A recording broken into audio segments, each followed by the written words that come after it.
नमस्कार दर्शक बंधु, आपण मानकु आम चैनल क्रिएटिव लाइफ को बहुत बहुत स्वागत करुछि। दर्शक बंधु, आजिर कहानीर नाम हेउछि मागुणीर शगड़। चलंतु आजिर कहानी को आरंभ करिबा।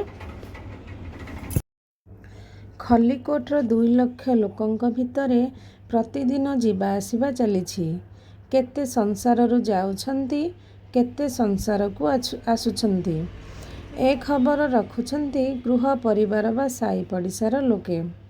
किंतु जेउ दिन मागुणी ए संसार छाड़ी चलीगला, से दिन खबरटा खलिकोटर पुरपल्ली सबुआड़े व्यापीगला। जे शुणिला से मुहूर्त हेले नीरव रही दुखरे कहिला, मागुणी चलीगला। आह, बिचरा चलीगला। मागुणी किए? खलिकोटर से राजा नुहे, ए कथा निश्चय। से राज्यर नेता नुहे, ए कथा समस्ते कहिबे। से कर्मी नुहे, ए कथा समस्ते जानती। से केबे सत्याग्रह रे जोग देई नाही कि राजांको खजाना देई नाही। ता बेकरे किए फूलमाला लंबाई नहीं कि से काहा गलारे माला लंबाई देवा दरकार पड़ी नहीं। जनसमुद्र भितरे करताळे गहଳରେ बक्तृता देई नाही। से केवल करिछि गोटिए कान मुंडर झाल तुंडरे मारी जीवन पथरे लढ़ेई करिछि। से लढ़ेई देश पाई नुहे, जाति पाई नुहे, ताहा निजर पेट चाखंडक पाई। तथापि मागुणीर मृत्यु खबर पाई समस्ते कहिले, आह, बिचरा चलीगला। गड़रे पचारिले तो समस्ते कहिबे मागुणी किए। दूर जंगल तल पल्ली गाँरे मध्य तार परिचय मिली पारिबो।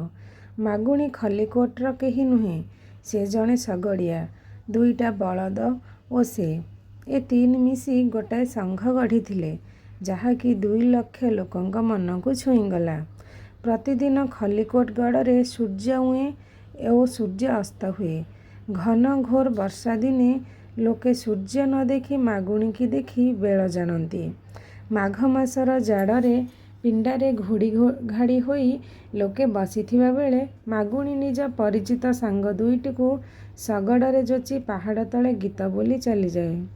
लोके कुहंती मागुणी सेमानंकर गोटाए घंटा। वर्षा दिने वर्षा घुंची जाई पारे, खरा दिने खरा ताती उणा होई पारे, किंतु मागुणीर शगड़ दिने हेले बंद हुए नहीं। से कहे, राजा घरे जोड़ा मोटर कार अछि सत, किंतु तापरी इंजीनियर नहांती। ता शगड़ राजा घर मोटर ठुंबी बळे। 12 वर्षर अति परिचित साथी। कालिया ओ कसरा बलद उपरे से हाथ मारी आउंसी देले ता गाड़ीर पक्ष दिया हुए। जेतेबेले से शगड़ उपरे बसी हसी गीत पदे बोली दिए, राम जे लईखण गले मृग मारी, तार मोटर चले। सेतेबेले श्यामल तरुपत्र तले गिरिकंदरा भितरे प्रतिध्वनि उठे। अर्धस्वप्त कुकट कुंभाटुआ ताकू उत्तर दियंती। पल्लीर बुला कुकुर दल चमकी उठी गाँरे चहल पकाई दियंती। घड़ घड़ शब्दरे शगड़ चली जाए स्टेशन अभिमुखे। 50 वर्षर मागुणी 12 वर्षर साथी बलदंकु धरी जेतेबेले भड़ा बोही चले 70-80 वर्ष तलर कहानी परी बही जाए। से कहे, आगता निज कथा।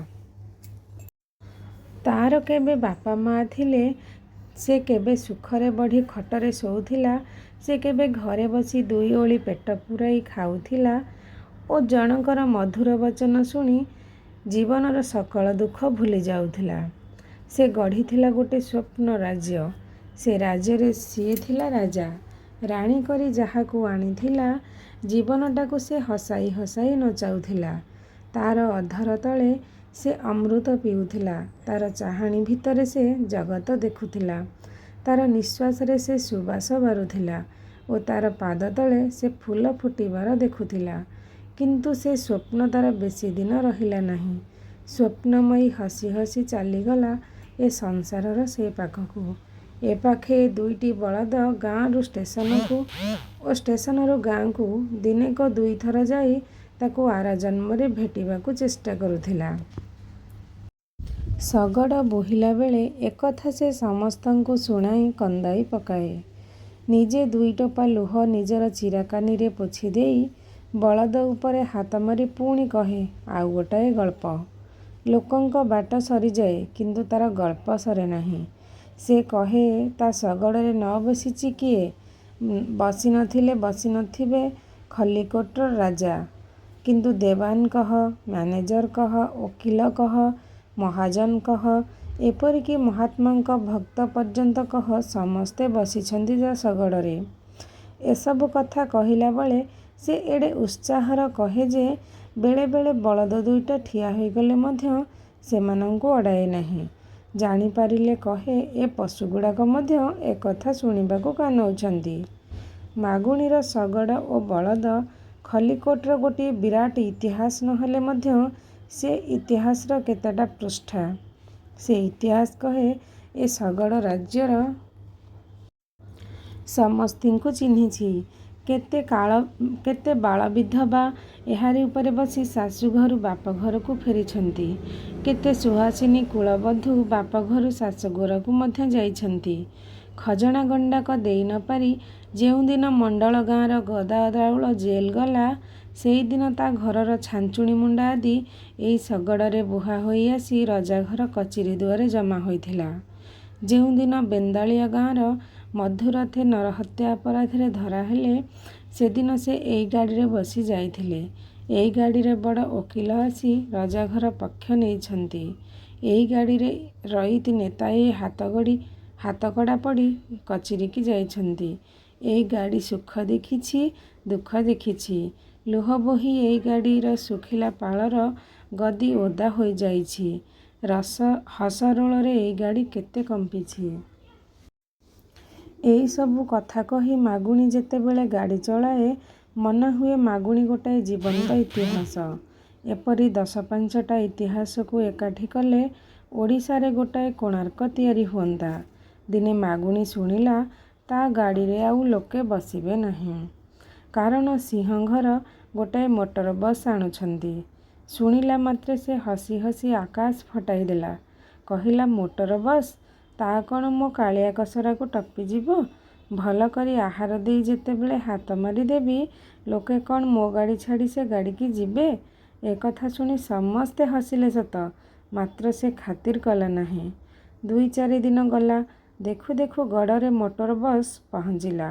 ଲୋକେ କହିଲେ ଏଥର ମାଗୁଣିର ବ୍ୟବସାୟ ବୁଡ଼ିଲା। ଏକାବେଳକେ 20 ଜଣଙ୍କୁ ଧରି ଘଣ୍ଟାକେ 40 ମାଇଲ ଯିବ। ମାଗୁଣି କି ତାକୁ ବଳିଯିବ? କଥା ସତ।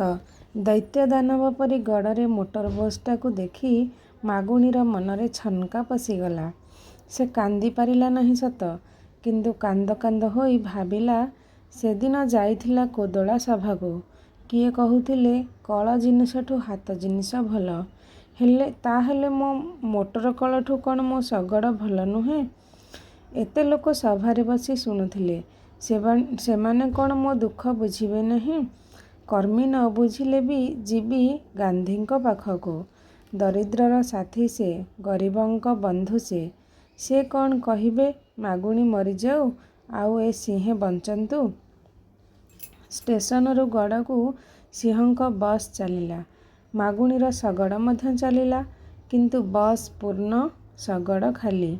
ମାଗୁଣି ଯେତେ ଆଗକୁ ରାତି ଅଧରୁ ଉଠି ଷ୍ଟେସନରେ ଶଗଡ଼ ହାଜର କଲେ ମଧ୍ୟ ଲୋକେ ଗଲେ ବସରେ। ଯେତେ ନୂଆ ଅଖାର ଗଦି ପକାଇଲେ ମଧ୍ୟ ଲୋକେ ଧାଇଁଲେ ବସ୍ ମୁହଁକୁ। ଯେତେ ହାତ ଧରି ଡାକିଲେ ମଧ୍ୟ ଲୋକେ ଚାହିଁଲେ ବସ୍ ଆଡ଼କୁ। ଦିନେ ଗଲା, 2 ଦିନ ଗଲା। ସେ 2 ଓଳି ଖାଇ କରି ଆସୁଥିଲା, ଓଳିଏ ଖାଇ ଆସିଲା। ସେ ଭାତ ଖାଇ ଆସୁଥିଲା, ତୋରାଣି ପିଇ ଆସିଲା। ସେ 2 ଓଳିରେ ଥରେ ପିଇ ଆସୁଥିଲା, କ୍ରମେ 3 ଓଳି ଚୁଲି ଲାଗିଲା ନାହିଁ। କାଳିଆ କସରାଙ୍କ ଛାତି ହାଡ଼ ଦିଶିଲା। ସେମାନଙ୍କୁ ଧରି ସେ ଯେତେବେଳେ କାନ୍ଦିଲା, କିଏ କହିଲା ପାଗଳ, କିଏ କହିଲା ବାୟା। ତା'ପରେ ଯେଉଁଦିନ ମାଗୁଣିର କୁଡ଼ିଆ ଦୁଆର ଭାଙ୍ଗି ଗାଁ ଲୋକେ ତା ଶବ କାଢ଼ିଲେ, ଦେଖିଲେ ଛିଣ୍ଡା କତରା ତଳେ ପାଞ୍ଚଣ ବାଡ଼ି ଖଣ୍ଡିକ ଶୁଆଇ ଦେଇ ମାଗୁଣି ଆଖି ବୁଜି ଦେଇଛି। ମଶାଣିରେ ନିଆଁ ଜଳିଲା, ଆକାଶରେ ପକ୍ଷୀ ଉଡ଼ି ଧୂଆଁ ପାର ହେଲା। ଖଲିକୋଟର 2 ଲକ୍ଷ ଲୋକେ ସେ ଖବର ପାଇ ଦୁଃଖରେ କହିଲେ, ଆଃ, ମାଗୁଣି ଚାଲିଗଲା। ପ୍ଲିଜ୍ ମୋ ଚ୍ୟାନେଲକୁ ଲାଇକ୍, ସେୟାର ଆଣ୍ଡ ସବସ୍କ୍ରାଇବ୍ କରିବେ। ରହିଲି, ନମସ୍କାର, ଜୟ ଜଗନ୍ନାଥ।